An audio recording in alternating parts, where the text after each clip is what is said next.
चुनाव प्रचार का आज अंतिम दिन है। शाम 6 बजे के बाद प्रचार थम जाएगा। इस चरण में 16 जिलों की 59 सीटों पर 20 फरवरी को मतदान होना है। तो 16 जिले और 59 सीटों पर 20 फरवरी को होना है मतदान। बीजेपी और सपा के लिए चरण बेहद अहम है। बीजेपी ने 2017 के चुनाव में 59 में से 49 सीटों पर जीत दर्ज की थी और बीजेपी के लिए इस जीत की लय को बरकरार रखना एक बड़ी चुनौती है। तो 59 सीटों में से 49 सीटों पर जीत दर्ज की। और कन्नौज संवाददाता के ओर रुख करेंगे, सीधे अंकित के पास चलेंगे। अंकित, जिस तरीके से अगर कन्नौज की बात करें तो वहां पर किस तरीके के चुनावी समीकरण नजर आ रहे हैं और क्या कुछ तैयारियां हैं, किस तरीके से मतदाताओं के बीच क्या चल रहा है?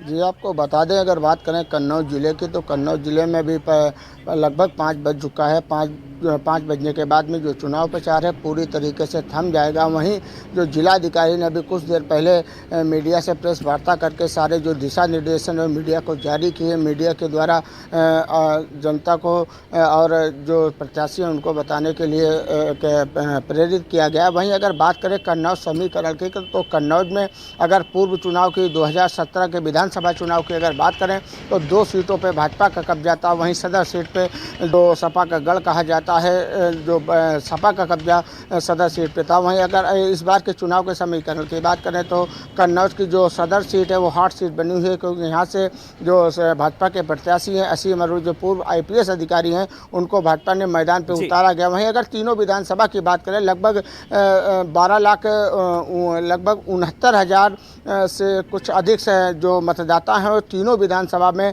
जो प्रत्याशी हैं सभी पार्टियों के, उनका फैसला करें। अगर कन्नौज में बात करें तो कहीं ना कहीं सपा व भाजपा की प्रतिष्ठा जो है तीनों सीटों पे दांव पे लगी हुई है। बाकी अगर तिरवा विधानसभा की बात करें तो वहाँ पे जो जितेंद्र हमारे साथ हमारे संवाददाता जुड़ गए फिरोजाबाद से। जितेंद्र, अगर मैं फिरोजाबाद की बात करूं तो वहां पर किस तरीके के समीकरण नजर आ रहे हैं और क्या कुछ मतदाताओं के मन में क्या चल रहा है, आपने जब लोगों से बात की?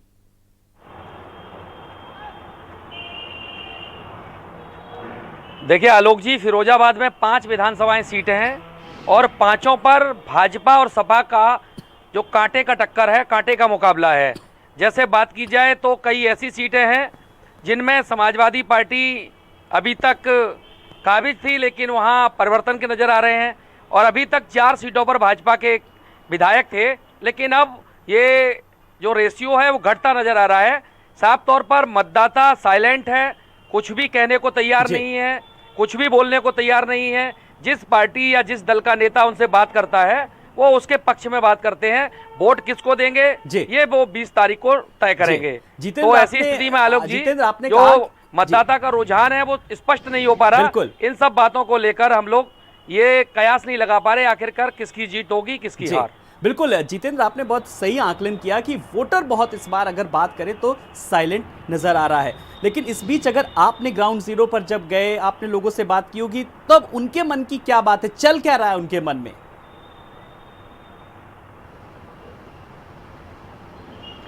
देखिए आलोक जी, जो चुनावी मुद्दे होते हैं वो समस्याओं को लेके होते हैं, लेकिन फिरोजाबाद में चुनावी मुद्दे जातिगत आधार पर हैं। जो अभी तक 5 विधानसभा की 10 लाख से अधिक की पॉपुलेशन है इन इलाकों में देखा जाके, तो अब स्थानीय मुद्दे खत्म हो गए। अब बिजली पानी की समस्याएं खत्म हो गई। अब जातिगत आधार पर लोग वोट कर रहे हैं, किस जाति का प्रत्याशी है, किस पार्टी के लोग हैं, वो किसको वोट करेगा, क्या उसकी अपनी मंशा है, ये सबसे पहले वो उसके जहन में ये सब चीज़ें बातें चलती हैं।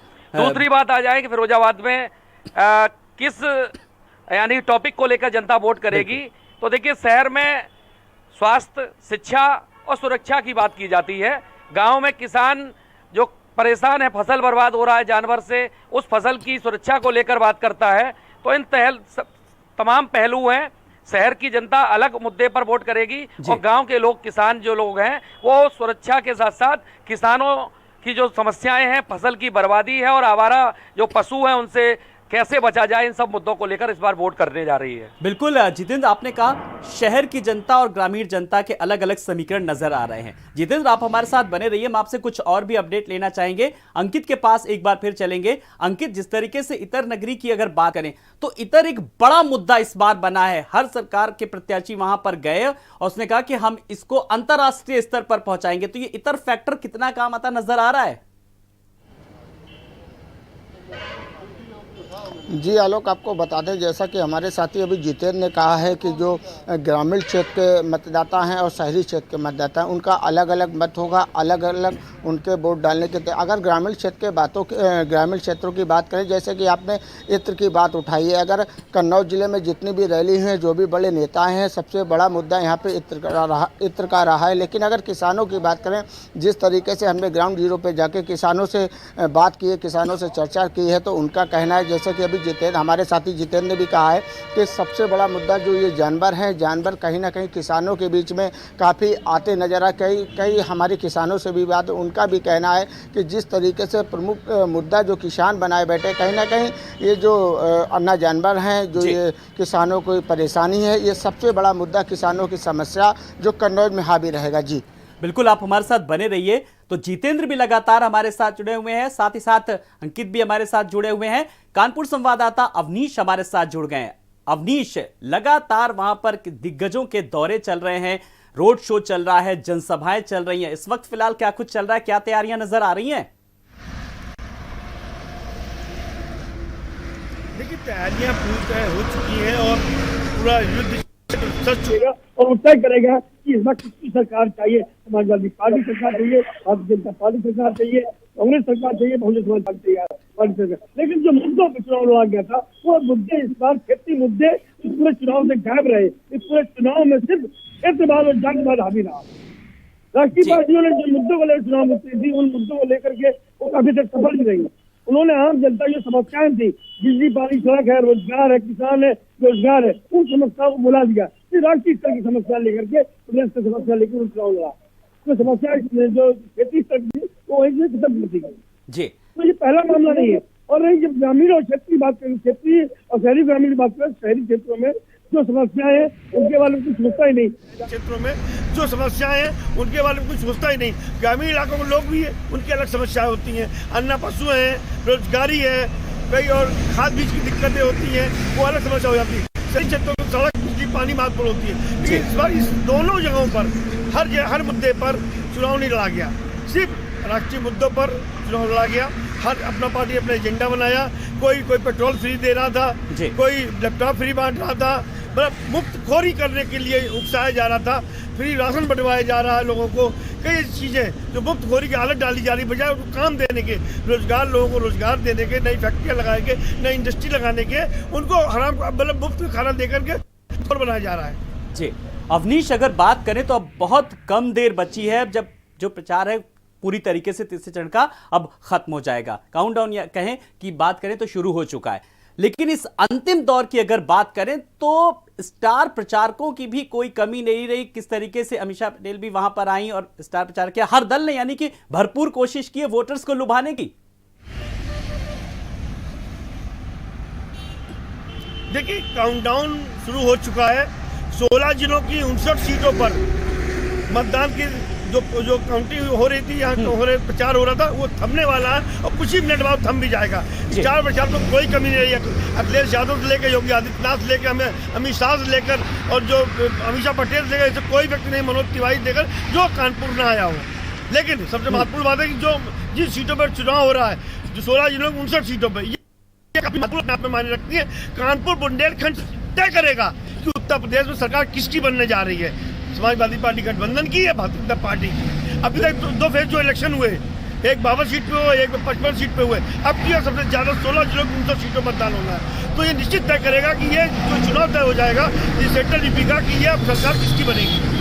क्योंकि अभी तक मतदाता पश्चिम में झारखंड का वोट पड़ रहा था, पश्चिम उत्तर प्रदेश बराबर जिले जुड़े हुए थे। अब की सेंट्रल यूपी में सबसे बड़ी समस्या बेरोजगारी की है, अन्न पशुओं की है, रोजगार की है, कई समस्याएं गांव ग्रामीणों की, जिनका और शहरी क्षेत्रों की, इनमें कोई सुनवाई नहीं। बिल्कुल, ये ऐसे तमाम सारे मुद्दे हैं जो राष्ट्रीय स्तर आगे के उस पर। समीकरण तय करेंगे। अवनीश, आप हमारे साथ जुड़े रहिएगा। फिरोजाबाद के रुख करेंगे जहां पर जितेंद्र हमारे साथ लगातार बने हुए हैं। जितेंद्र, जब शहरी और ग्रामीण क्षेत्रों की बात करें तो अलग अलग लोगों की समस्याएं हैं, अलग अलग मुद्दे हैं। बात करें अगर वहां पर कुटीर उद्योग किस तरीके से, वहां पर जो कई राजनेता वहां पर गए, उन्होंने कहा कि चूड़ी के जो कारखाने वो किस तरीके से बंद हुए, वो भी एक बड़ा अहम मुद्दा है जिसकी देश भर में पहचान है।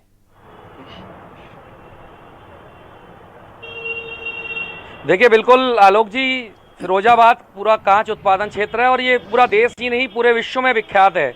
लेकिन जब चुनाव की बात आती है तो बड़ी पार्टियां दावा करती हैं। जैसे मुख्यमंत्री ने भी फिरोजाबाद के लिए स्पेशल बोला था कि यहाँ कांच उत्पादन को हम और बढ़ावा देंगे।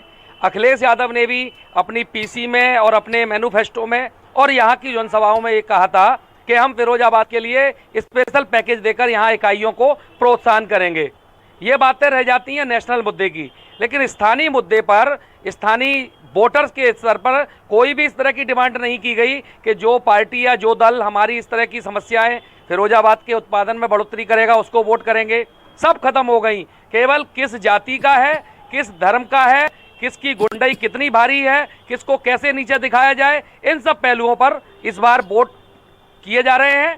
फिरोजाबाद में शहर की बात की जाए तो भाजपा के प्रत्याशी हैं, सपा बसपा से मुस्लिम प्रत्याशी हैं, तो यहाँ जातिगत मुद्दे पर वोट होगा।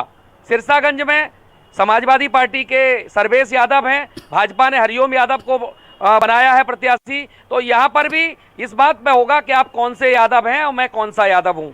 तो कुल मिला के अब ये मुद्दे खत्म हो गए फिरोजाबाद में। बेसिकली अब केवल और केवल इस बात पर चुनाव होना है 20 तारीख को कि कौन वजूद वाला है, कौन जनता के बीच का है और कौन हवाई है। तो इन सब पहलुओं को लेकर 20 तारीख को जनता मतदान करेगी। मैं एक बार बात वही दोहराऊंगा जो मैंने अभी तक समझी है कि वोटर बिल्कुल साइलेंट है।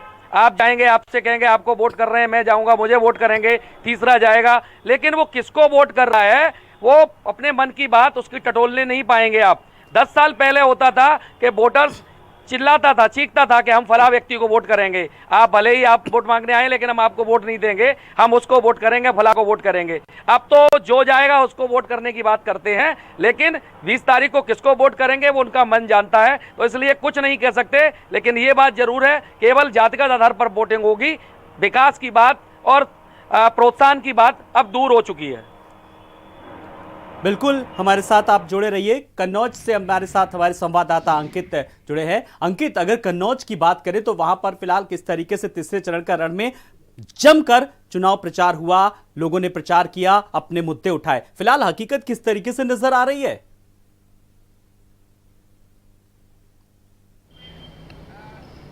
जी आलोक, आपको बता दें, अगर कन्नौज के तीनों विधानसभा की अगर बात की जाए तो कहीं ना कहीं काफ़ी बड़े दौरे हुए हैं। सभी पार्टियों के काफ़ी बड़े नेताओं ने यहाँ पे जनसभाएं की, अपनी अपनी बातों को कहा है। वहीं अगर बात जनता की करें, जैसा अभी जितेंद्र ने बताया कि वोटर पूरी तरीके से साइलेंट है। जो कार्यकर्ता हैं, जो किसी भी पार्टी से ताल्लुक़ रखते हैं, वो तो अपनी बात को कह रहे हैं, अपनी बात को बता रहे हैं। वहीं अगर नॉर्मल वोटर की बात करें तो वोटर पूरी तरीके से साइलेंट है। अगर किसानों की बात करें तो कन्नौज में अगर तीनों विधानसभा की अगर बात की जाए तो कहीं ना कहीं जो अन्ना पशु हैं, जो किसानों की समस्याएं हैं, प्रमुख तौर से भारी पड़ेंगी। कई किसानों से हमारी बात के लिए अन्य चीज़ों को लेकर, लेकिन किसानों को कहना है कि हमारी समस्याओं को सुनने वाला तो कोई नहीं है। तो कहीं ना कहीं जो किसानों की समस्याएं हैं, अब इस चुनाव में किसान अपनी समस्या को देखते हुए ही वोट करेगा। जी अंकित, अगर बात करें किसानों की समस्याएं, बेरोजगारों की समस्याएं, युवाओं की अपनी समस्याएं हैं, ये कहीं ना कहीं एक अहम मुद्दा है। तो कन्नौज से हमारे साथ लगातार हमारे संवाददाता जुड़े हुए हैं और इटावा से अब हम बात करेंगे अपने संवाददाता से। जानना चाहेंगे इटावा में किस तरीके के समीकरण नजर आ रहे हैं और किस तरीके से चुनाव प्रचार बस सबसे थोड़ी देर बाद ही थम जाएगा? जी बता दें, अब आज कुछ ही देर में अभी प्रचार जो है थमने वाला है। और सबसे बड़ी बात यह है कि जो यहाँ पे इस बार जो चुनाव हो रहा है, चुनाव यहाँ पे समीकरण इतना बदल गया है, जहाँ पे उधर होकर के नेता जो है काफी लोग, चाहे वो प्रसपा के हो चाहे वो सब, कई ऐसे नेता, बड़े नेता हैं जो दल बदल कर लिया है। इस दल बदल की वजह से कहीं ना कहीं त्रिकोणीय ये चुनाव हो गया है, जिसमें कि ये अभी नहीं बताया जा सकता है कि इसमें कौन सबसे आगे है। तीनों जो लोग हैं, जिसमें एक कुलदीप गुप्ता है जिन्होंने समाजवादी पार्टी नाराज होकर के छोड़ दी थी, जिसमें जो उनको टिकट नहीं मिला था, जिस कारण नाराज होकर के समाजवादी छोड़ने के बाद उन्होंने बसपा ग्रहण कर ली थी। अब बसपा से उनको प्रत्याशी बना दिया गया है, जिसके बाद समाजवादी पार्टी से जो जिनको टिकट मिला है वो एक शिक्षक है जो कि राम सिंह साहब के जो तो विवेक, अंकित और जितेंद्र हमारे साथ लगातार बने हुए हैं, उनसे हम पल पल का अपडेट ले रहे हैं। इस बीच इटावा की बात करेंगे, जहां घोड़ा चाय की बड़ी चर्चा है।